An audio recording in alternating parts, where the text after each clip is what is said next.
Hello and welcome to Pride of South London Fan TV. Ali here, bringing you my match review of the game between Nottingham Forest and Crystal Palace at the City Ground, which of course finished 1-0 to Nottingham Forest in a dire performance from Palace. And I'm still here in Nottingham in a Premier Inn.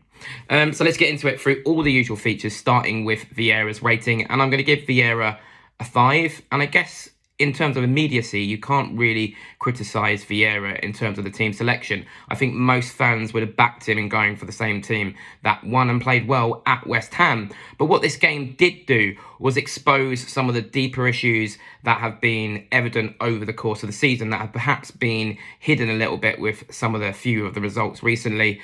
The most pertinent issue, which is obvious to any match day going fan, is that Decore needs help. He cannot man that defence completely on his own. And that exposed us. There was space between our midfield and defence for the likes of Lingard and Gibbs-White to really, really expose. And their three forwards played really, really well. But we gave them a lot of space to do that. And, Vieira is unlucky in the sense that we have a lack of central midfielders. We lost Kiete, we lost MacArthur, we lost Gallagher. We were very unlucky in terms of Flynn Downs going to West Ham in the last minute, and he obviously would have been a great addition. That's the one thing West Ham fans have been quite positive about this season, is Flynn Downs has been a good signing for them.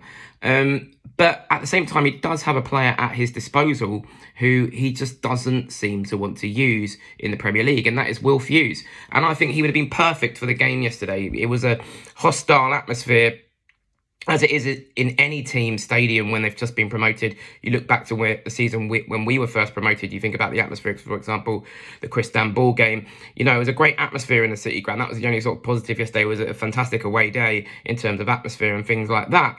But, we needed somebody like Will Hughes just to calm things down. He did bring Will Hughes on, but too late. I think when you got in at half-time, you could see that, despite the Wilfred Zaha penalty, which would have been very harsh on Forest, we weren't playing well, and that probably would have been the time to bring on Will Hughes, just to get our foot on the ball, a bit of calmness in our play, give Decore some help and support in dealing with the likes of Gibbs-White and Lingard, who were just running beyond. But it was too late.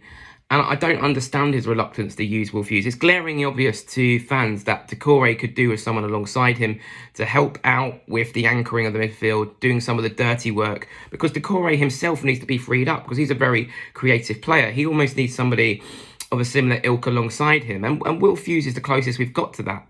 And he's a good player, Will Hughes, with a good pedigree. He put in some good performances for us last season, and I say it a lot, but he is grossly underused. And Schlupp is good in certain games, when we want to be a bit more, start the games a bit more fast-paced at home, he can have his uses, and he has played well in that position. Yesterday was definitely not his best day.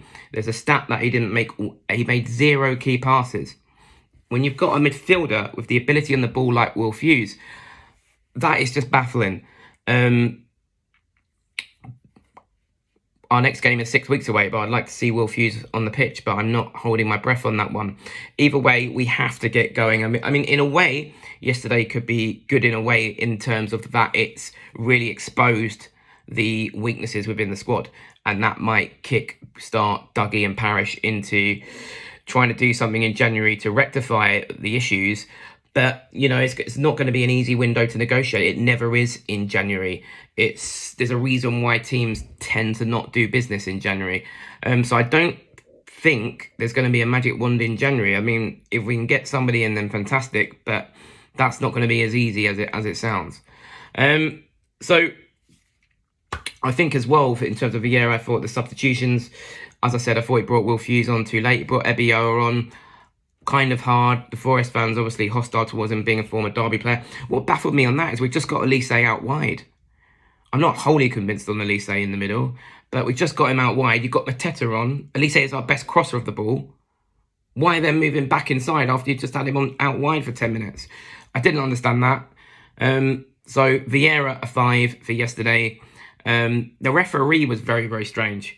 Anyone who was at the game knows that Tyrick Mitchell went down for 4 or 5 minutes, and there was only 1 minute of injury time in the first half. And that was a baffling thing as well, Tyrick Mitchell not being brought off because he was seemingly injured and he carried on playing for a very long time. But in terms of their goal, I didn't want to bring this up at the start because there's no excuses from me today. We were not good enough. We lost because Forest were better than us. But what I think comes to my mind is at the outset of VAR, it was meant to be for clear and obvious errors. Well, that was not clear and obvious because they had to look at it over multiple angles. So whether it was offside or not, maybe it was onside then because they found that angle. But VAR has never been implemented then in the way they was meant to be because, as I said, it wasn't a clear and obvious error. But we can't blame it on that. We have to blame it on ourselves, on a poor performance. Their three sort of forward players really turned up. Ours didn't. Eze, Saha and Elise, not their best day. Eze and Elise kind of going through that inconsistency that young players did, that Wilf went through. Wilf, for me, got a bit frustrated. The penalty obviously didn't help. That happens. I think he looked better when he went out to the left. I want to see Edouard start against Fulham in 6 weeks' time. And yeah, I just not a good performance in general. But you know, it's not all doom and gloom. We're 11th, and if we can rectify some of these issues that we've got, then we can still have a very good season. Man of the match is tough. I'll go for Gahey. I thought Gahey did quite well. And wasn't really given much help yesterday, but without him, it could have been worse. So I'll go for Gahey man of the match. Let me know your thoughts. As always, what do we need to do to have a good rest of the season up until May? What do we need to do in January? Let me know your thoughts in the comments below. Who was your man of the match? We've got a long break now. We've got the World Cup. Jordan Ayew is going off with Ghana. Anderson's going off with Denmark. And England are going to win the World Cup. I'll be doing some stuff on the World Cup, so watch out for that. As always, if you've liked what you've seen today, press the subscribe button. Not the way I wanted to go out for 6 weeks in terms of Palace, but as I said, it's not all doom and gloom. We're in 11th, so we can still have a good season, and I'm signing out.